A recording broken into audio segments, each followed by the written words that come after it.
আচ্ছা, আমি আমাদের হেয়ার কালার আমরা দেখতেছি যে মানে হেয়ার কালার নিয়ে কারো কোনো মানে অ্যাগ্রেসিভনেস নাই, অর্থাৎ হেয়ার কালার সম্বন্ধে না জানার কারণে এই সম্ভবত এটা ব্যাপারটা।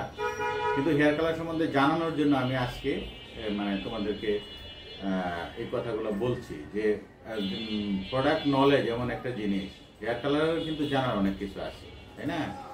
যেমন ধরো আমরা যে দুইটা হেয়ার কালার মানে ইম্পোর্ট করি সাউথ কোরিয়া থেকে, সেটা হলো একটা হলো ফ্রুট ওয়াক্স আর একটা হলো কনফিউম। তো ফ্রুট ওয়াক্সটা কি? ফ্রুট ওয়াক্স হলো ফলমূলের নির্যাস থেকে তৈরি একটা হেয়ার কালার। এটার মধ্যে কি ন্যাচারাল ইনগ্রিডিয়েন্টস আছে। ন্যাচারাল ইনগ্রিডিয়েন্টস বলতে কি বোঝায়? এটার মধ্যে আর্গান অয়েল আছে, হ্যাঁ। আচ্ছা, আরেকটা জিনিস আমি আগে বলে নেই, মানে যে কোনো কালার তৈরি করতে কিন্তু অ্যামোনিয়া লাগে। এমন অনেক কালার আছে যে অ্যামোনিয়া ফ্রি, কিন্তু আমাদের ফ্রুট ওয়াক্সের মধ্যে অ্যামোনিয়া আছে কিন্তু খুবই স্বল্প মাত্রায়, হ্যাঁ। যেমন এটার মধ্যে ভিটামিন বি আছে, তারপরে এটার মধ্যে তোমার অ্যালোভেরা দেওয়া আছে, তারপরে কি কোকোনাট অয়েল দেওয়া আছে, জুবিয়া অয়েল দেওয়া আছে, হ্যাঁ। এই জিনিসগুলো ন্যাচারাল ইনগ্রিডিয়েন্টস থাকার কারণে এই ফ্রুট ওয়াক্স কালারটা অনেক রিচ। আর এটা জেন্টেল অন হেয়ারের উপরে, মানে জেন্টেল মানে কি খুব স্মুথলি এটা হেয়ারের উপরে বসে যায়। আর কি ড্যামেজ হেয়ার কালার ব্যবহার করলে অনেক সময় কি হয়, অনেক ড্যামেজ হয়, হ্যাঁ। কিন্তু আমাদের হেয়ার কালারটা ব্যবহার করলে মানে ড্যামেজ খুব কম হয়। আর রিচ ইন কালার, মানে এটা কি কালারটা অনেক উন্নত মানের।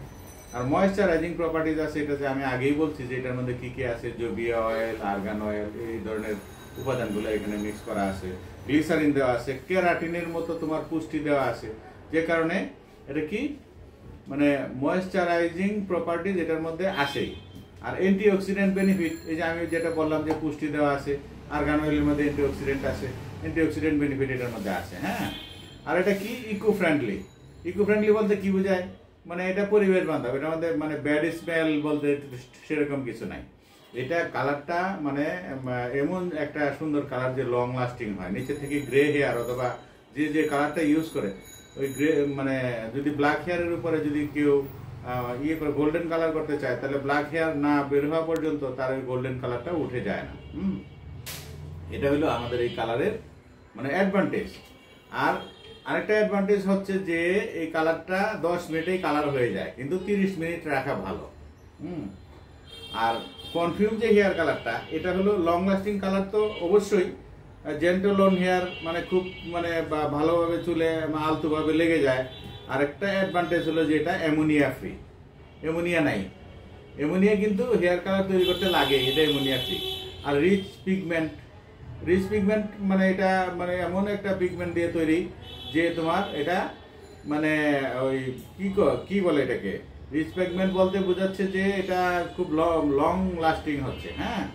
ইজি অ্যাপ্লিকেশন, মানে অ্যাপ্লিকেশন খুব ইজি। দুইটা টিউব সমান নিয়ে ইউজ করে এটা থেকে মানে ম্যাশ করে, তারপরে নর্মালি যে ব্রাশটা ভিতরে দেওয়া থাকে এটা দিয়ে ইজিলি অ্যাপ্লিকেশন করা যায়।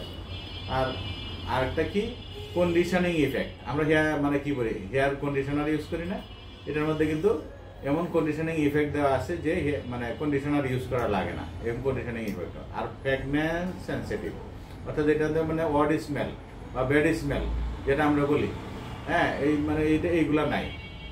আর সুইটেবল ফর হেয়ার মানে অল হেয়ার টাইপ, মানে সব ধরনের ইয়ের জন্য ওই সুইটেবল, সব ধরনের চুলের জন্য সুইটেবল, ঠিক আছে। তো আজকে মানে এই হেয়ার কালার সম্বন্ধে অল্প কয়েকটা কথা থাকলো।